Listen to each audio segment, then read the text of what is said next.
Kavitha ma'am அங்கே ஒருத்தர் அப்படின்னு நம்மளை வந்து வரவேற்கிற இட்ஸ் பிரசாந்த் அவர்களுக்கு நன்றி. அண்ட் முதல்ல இங்கே நீங்கள் சொல்லும்போது வேட்டை முத்துக்குமார் சொன்னீங்க, அவரை ஃபீனிக்ஸ் முத்துக்குமார் சொல்லுங்கள்.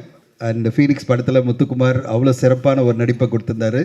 ஸோ ஃபீனிக்ஸ் முத்துக்குமார் சொல்லணும், அவருக்கு வாழ்த்துக்கள், அவர் நல்லா பேசியிருந்தார்.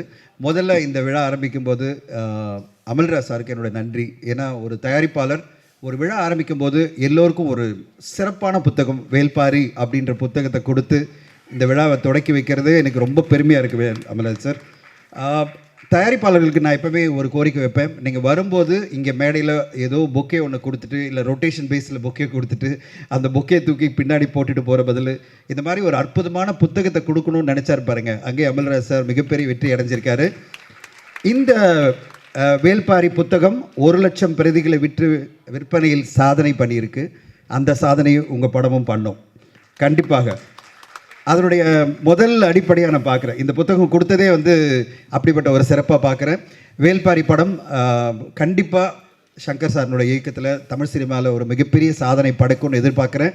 அந்த படம் வர்றதுக்கு எல்லாமே நம்மெல்லாம் கூட இருக்கணும். சங்கர் சாரோட அவரை வந்து நம்ம பயங்கரமாக என்கரேஜ் பண்ணி சப்போர்ட் பண்ணி அந்த வேல்பாரி படத்தை கொண்டு வரதுக்கு தயாரிப்பாளர்களை மோட்டிவேட் பண்ணி இன்றைக்கி ராமாயணம் அப்படின்ற படத்தை வந்து நம்ம எத்தனையோ தடவை பார்த்துருக்கோம். அந்த படத்தை ஒரு 4,500 கோடியில் பாம்பேயில் ஒரு நிறுவனம் பண்ணும்போது நம்முடைய கலாச்சாரம் நம்முடைய ஒரு வீரனை பற்றியான ஒரு நாவல் இது படைப்பாக வரும்போது உலக சினிமாவை பார்த்து வேக்கும். அப்படிப்பட்ட ஒரு சினிமா வரணும், அப்படிப்பட்ட ஒரு புத்தகம் கொடுத்துட்டு நான் உங்களுக்கு சொல்லிடுறேன்.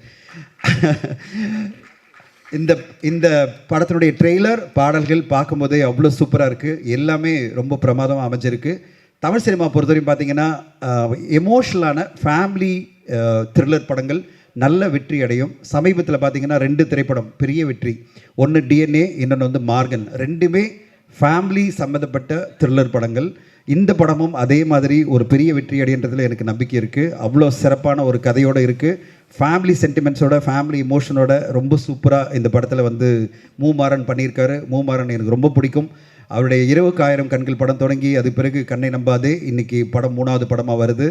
மாறன், உங்களுடைய படைப்பு மிகப்பெரிய வெற்றி அடையணும், எனக்கு ரொம்ப நம்பிக்கை இருக்குது. மாறன் அவர் நடுவில் என்கிட்ட ஒரு கதை சொன்னார், ஆனால் இந்த கதையை சொல்லலை. திடீர்னு அந்த கதை கேட்டவுடனே நான் சொன்னேன், சார் உங்ககிட்ட வேறு மாதிரி எதிர்பார்க்குறேன் அப்படின்னு. ஆனால் இந்த கதையை கொண்டு போய் அமல்ராஜ் சார் சொல்லிட்டு படம் பண்ணிட்டார். ஸோ அவ்வளோ திறமையான ஒரு இயக்குனர், படைப்பாளி, அவருடைய இயக்கத்தில் வரப்போட இந்த படம் கண்டிப்பாக எப்படி இந்த வருஷம் த்ரில்லர் படங்களுக்கெல்லாம் நல்ல வரவேற்பு வருதோ அந்த வரிசையில் மார்கன், டிஎன்ஏ பிறகு ஒரு நல்ல வெற்றி படமாக பிளாக்மெயில் அமையும். அண்ட் ஜிவி சார் வந்து சம்பளமே வாங்கலை அப்படின்னு சொன்னார், இல்லை ஆஃப் சம்பளம் தான் வாங்கினேன்னு சொன்னார். தயாரிப்பாளர்கள் சார்பில் அவருக்கு நம்ம எல்லோரும் இங்கே இருக்கிற ஊடக சார்பில் அவர் வாழ்த்து சொல்லணும். அவரை மாதிரி ஒரு ப்ரொடியூசர் ஃப்ரெண்ட்லி ஆக்டரை பார்க்கவே முடியாது, ப்ரொடியூசர் ஃப்ரெண்ட்லி மியூசிக் டைரக்டரை பார்க்க முடியாது. எனக்கு தெரியும் அவர் வந்து ஒரு நிறுவனத்துக்கு பல படங்களுக்கு இன்னும் சம்பளம் வாங்காமே பண்ணிகிட்ருக்காரு. மியூசிக்கு பல படங்களுக்கு மியூசிக்கும் நடிக்கவும் சம்பளமே வாங்கலை. எனக்கு தெரியும் எந்தெந்த நிறுவனத்துக்கெல்லாம் அவர் பண்ணுறாருன்னு. எல்லா நிறுவனத்துக்கும் உங்களை பண்ணுன்னு சொல்ல முடியாது, ஏன்னா உங்களுக்கும் நிறைய டிமாண்ட் இருக்குது, பணம் டிமாண்ட் இருக்கும். ஆனால் எனக்கு ரொம்ப பிடிச்சது ஜிவி கிட்ட என்னென்னா அந்த அன்பு, தயாரிப்பாளர்கள் மேலே அன்பு அண்ட் இயக்குனர் மேலே இருக்கிற அந்த ஒரு ஃப்ரெண்ட்ஷிப். எல்லா இயக்குனர் மேலும் பயங்கரமான ஃப்ரெண்ட்ஷிப். யார்கிட்டையுமே ஒரு எனிமையே இல்லாத ஒரு ஆளை பார்க்க முடியுமா, அதாவது ஒரு எதிரியே இல்லாத ஒரு ஆளை பார்க்க முடியுமா? இங்கே சாம் அழகாக பேசினார், அதாவது இந்த கதையில் இருக்கிறது நம்ம கூடவே இருக்கிற யாராவது நமக்கு துரோகம் பண்ணுவாங்கன்னு. ஜிவி சாருக்கு நம்ம பண்ணவே முடியாது. அவ்வளோ சூப்பரான ஒரு நட்பு, அவ்வளோ சூப்பரான ஒரு அன்பு எல்லார் மேலேயும் வச்சுருப்பார்.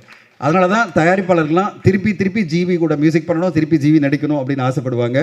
அந்த நேரத்தில் அவர் சம்பளம் விட்டு கொடுக்குறார் அப்படின்றத விட நான் எப்படி சொல்வேன்னா, சார் பிஸ்னஸ் ஆனோன்னு வாங்கிக்கிங்க சார் அப்படி சொல்கிறேன். ஒரு டிஜிட்டல் வியாபாரம் ஆகிடுச்சுன்னா நீங்கள் வாங்கிக்கிங்க, இல்லை சேட்டலைட் வியாபாரம் ஆகிடுச்சுன்னா வாங்கிக்கிங்க, கண்டிப்பாக உங்களுக்கு சம்பளம் கொடுத்தாகணும். ஆனால் எல்லா நடிகர்களுக்கும் நாங்கள் வந்து தயாரிப்பாளர் சார்பில் எப்போவுமே கோரிக்கை வைக்கிறது என்னென்னா, உங்கள் சம்பளம் கண்டிப்பாக வேணுன்றதை விட பிஸ்னஸோட ஏதோ ஒரு வகையில் நீங்கள் சம்மந்தப்பட்டு நீங்கள் வாங்கிக்கிட்டிங்கன்னா ரொம்ப நல்லாயிருக்கும். நீங்கள் சார் என் படம் டிஜிட்டல் வியாபாரம் எவ்வளோ ஆகுதோ அதை எனக்கு சம்பளமாக கொடுங்கன்னு கேட்கலாம், இல்லைனா தமிழ்நாடு தியேட்டர்கள் எவ்வளோ ஆகுதோ அது அமௌண்ட்டை எனக்கு கொடுத்துருங்க சொல்லுங்கள், இல்லைனா சேட்டலைட் வியாபாரம் ஆச்சுன்னா எனக்கு கொடுத்துருங்க சொல்லுங்கள், ஹிந்தி டப்பிங் ஆச்சுன்னா எனக்கு கொடுத்துருங்க சொல்லுங்கள். ஏதோ ஒரு வியாபாரத்தை லிங்க் பண்ணிக்கிட்டு உங்கள் சம்பளத்தை முழுமையாக வாங்கிட்டிங்கன்னா தயாரிப்பாளர்கள் காப்பாற்றப்படுவாங்க. ரிலீஸ்க்கு முன்னாடி டப்பிங் முன்னாடி எனக்கு மொத்த படத்தை கொடுத்துருங்க, நீங்கள் எப்படியாவது போங்க, நீங்கள் சம்பாதிக்கிறீங்களா இல்லையா அதை பற்றி எனக்கு கவலை இல்லை அப்படின்னு ஒரு நடிகர் சொல்லும்போது அவருக்கு அந்த படைப்பு மேலே எந்த ஒரு ரெஸ்பான்சிபிலிட்டி இல்லாமல் போயிடுது. ஒரு ரெஸ்பான்சிபிளான ஒரு நடிகராக எல்லாருமே இருக்கணும்.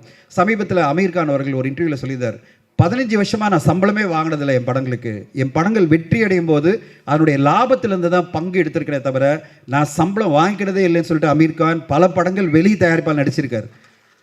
ஒரு அமீர் கான் அவ்வளோ பெரிய ஒரு மாபெரும் நடிகர். அவர் சொல்லும்போது தமிழ் சினிமாவில் இருக்கிற பல நடிகர்கள் இதை முன்னுதாரணமாக வச்சுக்கணும். நீங்கள் வந்து எப்படி சார் நம்புறது, தயாரிப்பாளர் ஏமாற்றி போயிட்டாங்கன்னா அப்படின்னா ஈஸியாக பண்ண முடியும். அக்ரிமெண்ட்ஸ் எல்லாம் நானும் சைன் பண்ணுவேன்னு சொல்ல முடியும். அதெல்லாம் பிரச்சனையே கிடையாது. இம்ப்ளிமெண்டேஷன் பண்ணுறதுலாம் இன்றைக்கி பிரச்சனையே கிடையாது. இன்றைக்கி எல்லாமே டிஜிட்டல் மயம்தான். யாருமே கேஷெல்லாம் வாங்கி பண்ண முடியாது பிஸ்னஸ் எல்லாம். அப்படி இருக்கிற ஒரு சூழ்நிலையில் பெரிய பெரிய நடிகர்லேருந்து எல்லா நடிகர்களுமே ஏதாவது ஒரு ரைட்ஸை லிங்க் பண்ணிக்கிட்டோ இல்லை ப்ராஃபிட்டில் ஷேர் வாங்கி பண்ணும்போது தமிழ் சினிமா ரொம்ப சூப்பராக இருக்கும். ஏன்னா நல்ல நல்ல படைப்புகள்லாம் வர இந்த சினிமாவில் மிகப்பெரிய தாக்கம் யாருக்கு ஏற்படுதுன்னா தயாரிப்பாளர்கள் தான். எவ்ரி வீக் பல தயாரிப்பாளர்கள் அவங்க போட்ட முதலீட்டை இழந்து போயிட்டே இருக்காங்க. அவங்க வந்து மிகப்பெரிய பேஷனோட ஒரு சினிமாவுக்கு வராங்க, ஆனால் படம் மொத்தமாக தோல்வி அடைஞ்சு எதுவுமே இல்லாமல் போயிடுறாங்க. அப்படிப்பட்ட ஒரு சூழ்நிலை வரக்கூடாதுன்னா நடிகர்கள் எல்லோருமே தயாரிப்பாளர்கள் உறுதுணையாக இருக்கணும்னு இந்த நேரத்தில் மீண்டும் கேட்டுக்கிறேன். அப்படி உறுதுணையாக இருக்கிற ஜிவி பிரகாஷ் அவர்களுக்கு என்னுடைய மனமார்ந்த நன்றிகளை தெரிவிச்சுக்கிறேன். அண்ட் இந்த தேஜ் அவர்கள் பேசும்போது சொன்னாங்க, ரிவ்யூவர்ஸ் எல்லாம் கொஞ்சம் கனிவாக இருங்க அப்படின்னு சொன்னாங்க. தேஜ் மேடம் கனிவாக இருக்கணும் அப்படின்னு சொல்கிறதுக்கு இந்த நேரத்தில் ஒன்று சொல்லிடுறேன். இந்த மேடையில் தான் இங்கே கமலா தியேட்டரில் நடந்த ஒரு நிகழ்வில் விஷால் சார் சொன்னார், 3 நாட்கள் வந்து ரிவ்யூ பண்ணாதீங்க அப்படின்னு சொல்லிட்டு, அதாவது தியேட்டரில் ரிவ்யூ பண்ணாதீங்க அப்படின்னு. நான் அந்த விஷயத்தை வந்து கொஞ்சம் தெளிவாக சொல்ல விரும்புகிறேன். இந்த மாதிரி ரிவ்யூஸ் வரலனாலே மக்கள் வந்து படம் வந்ததான்னு கூட தெரியாது. அதனால் அது நம்ம கேட்கக்கூடாது. கண்டிப்பாக ரிவ்யூ வந்து நம்ம படத்துக்கு வேணும். நம்ம படத்துக்கு திரையரங்குலையோ இல்லை வெளியிலையோ இல்லை எங்காவது ரிவ்யூஸ் கண்டிப்பாக வேணும். இட்ஸ் பிரசாந்த் மாதிரி மிகப்பெரிய ரிவ்யூஸ் எல்லாம் நல்ல சப்போர்ட் பண்ணி கொடுக்கணும். ஒரே ஒரு தான், கொஞ்சம் கனிவாக ரிவ்யூ பண்ணுங்கள், அவ்வளோதான் கேட்டுக்கிறோம். கொஞ்சம் கனிவாக, கொஞ்சம் பேலன்ஸ்டாக, கொஞ்சம் சப்போர்ட்டிவாக. ஏன்னா ஒவ்வொரு வாரமும் 5 படங்கள் 10 படங்கள் வர இந்த தமிழ் சினிமாவை காப்பாற்ற வேண்டிய ஒரு கடமை உங்களுக்கும் இருக்கிறது. உங்களுக்கும் இருக்குது. அந்த தயாரிப்பாளர்கள் ஒரு நிமிஷம் யோசிங்க, அந்த தயாரிப்பாளர் எவ்வளோ பாதிக்கப்படுவாங்க. இப்படி ஒரு நம்ம வந்து மொத்தமாக டேமேஜிங்காக சொல்லிட்டோம்னா அந்த தயாரிப்பாளர் ஒட்டு மொத்தமாக அவருடைய இழப்பை, அதாவது மொத்த பணமும் போயிடுமே அப்படின்ற ஒரு மனசாட்சியோட கொஞ்சம் கனிவோட அந்த படத்தை வந்து உங்களுடைய பொதுவான ஒரு விமர்சனம் பண்ணுங்கள். கண்டிப்பாக விமர்சனம் பண்ணுங்கள். இது வந்து நான் ரிவ்யூவர்ஸ் மட்டும் சொல்லலை, இங்கே வெளியில் படம் முடியும் போது வெளியில் வர ஆடியன்ஸ்க்கு அதை தான் சொல்கிறேன். ஒரு நடிகரையோ தயாரிப்பாளரையோ இல்லை ஒரு டைரக்டரையோ வன்மத்தோட டார்கெட் பண்ணி பண்ணுற ரிவ்யூஸ் மட்டும் பண்ணக்கூடாது. மற்றபடி எல்லா ரிவ்யூஸும் வரணும். எப்படி வந்து ட்ரெடிஷ்னல் மீடியா என்றைக்குமே நாங்கள் இங்கே இருக்கிற எல்லா ட்ரெடிஷ்னல் மீடியாவும் அவ்வளோ நம்புகிறோம். எல்லா ட்ரெடிஷ்னல் மீடியாவும் வந்து பார்த்திங்கன்னா ஒரு தயாரிப்பாளரையோ ஒரு இயக்குனரையோ நடிகரையோ காயப்படுத்த மாட்டாங்க. எந்த பத்திரிகையும் எந்த ஊடகமும் பார்த்திங்கன்னா ட்ரெடிஷ்னல் மீடியா மட்டும், நான் ட்ரெடிஷ்னல் மீடியா சொல்கிறது பத்திரிகை அப்புறம் மேகசின் இவங்கெல்லாம் சேர்த்து சொல்கிறேன்.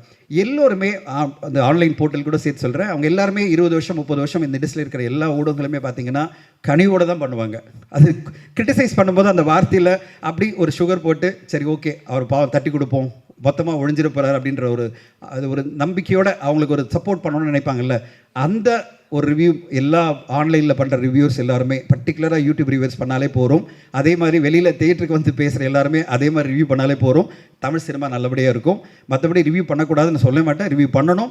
ரிவ்யூ பண்ணனா மக்களுக்கு தெரியாது இந்த படம் வந்திருக்கா இல்லையே தெரியாது. எல்லாருமே ரிவ்யூ பண்ணணும். எல்லா ஊடகங்களும் ரிவ்யூ பண்ணணும். படங்களை வந்து நல்ல படம்னா உடனே ரிவ்யூ பண்ணி சப்போர்ட் பண்ணி அந்த படத்தை பெருசாக்கணும். கொஞ்சம் மிக்ஸ்டாக இருக்குது இல்லை ரொம்ப பேடாக இருக்குது அப்படின்னா ஒரு நாள் தள்ளி அப்படி இப்படி ஒரு டிலே பண்ணி போட்டிங்கன்னா கொஞ்சம் கனிவாக இருக்கும். இல்லைனா பேசும்போதே கொஞ்சம் கனிவாக பண்ணிட்டீங்கன்னா போகிறோம். அதுதான் ரிவ்யூ. தேஜு மேடம் அது மட்டும் தான் நீங்கள் கேட்க முடியும். ரிவ்யூ பண்ணாதீங்க இல்லை சப்போர்ட் பண்ணுங்கன்னு கேட்க முடியாது. ஸோ பிந்து மாதேவ் அவர்கள், welcome back to Tamil cinema. ஒரு மிகப்பெரிய கம்பீரமான ஆளுமை நீங்கள். So you are a very tall personality in cinema. So such a tall personality should be in Tamil cinema regularly. So keep coming and keep rocking. So இந்த படத்தை பொறுத்தவரையும் ஒரே விஷயந்தான் நான் சொல்லணும். இதில் பாடல் வந்து இமான் சார் போட்ட பாடல் தான். ஒத்துக்கிறியான்னு நம்ம எப்படி வந்து ஆர்வி உதயகுமார் சொன்னாரோ நாங்கள்லாம் ஒத்துக்கிறோம். ஒரு சூப்பரான படைப்பை வந்து நம்ம தயாரிப்பாளர் இயக்குனர் ஜிவி பிரகாஷ் அந்த ஹோல் டீம் கொடுத்துருக்காங்க. இந்த டீமுக்கு வந்து நம்மெல்லாம் ஒத்துக்குப்போம். கண்டிப்பாக 1 ஆகஸ்ட் இந்த படம் வரும்போது ஒரு சூப்பரான படம்னு. அந்த ஒத்துக்கிறியா பாடலில் இவ்வளோ சூப்பராக டான்ஸ் பண்ண அவங்க பேர் சந்திரிகா அவர்களுக்கு நன்றி. ஒரு என்ஆர்ஐ தமிழர், நீங்கள் என்ஆர்ஐ தமிழராக இருந்துட்டு இவ்வளோ அருமையாக டான்ஸ் பண்ணியிருக்கீங்க. அந்த ஒத்துக்கிறியா சாங் கண்டிப்பாக ஒரு பெரிய வைரல் ஆகும். அந்த பாடலே இந்த படத்தை வந்து நம்மளெல்லாம் ஒத்துக்க வைக்கும். ஒரு சிறப்பான ஒரு த்ரில்லர் படம், ஒரு ஃபேமிலி என்டர்டெய்னர் கண்டிப்பாக 1ஆம் தேதி வருதுன்னு அமல்ராஜ் சாருக்கு ஒரு மிகப்பெரிய வெற்றி அடையன்னு வாழ்த்துக்கிறேன். என்னுடைய உரை கேட்டதுக்கு நன்றி, ஊடகங்களுக்கு நன்றி. Thank you so much.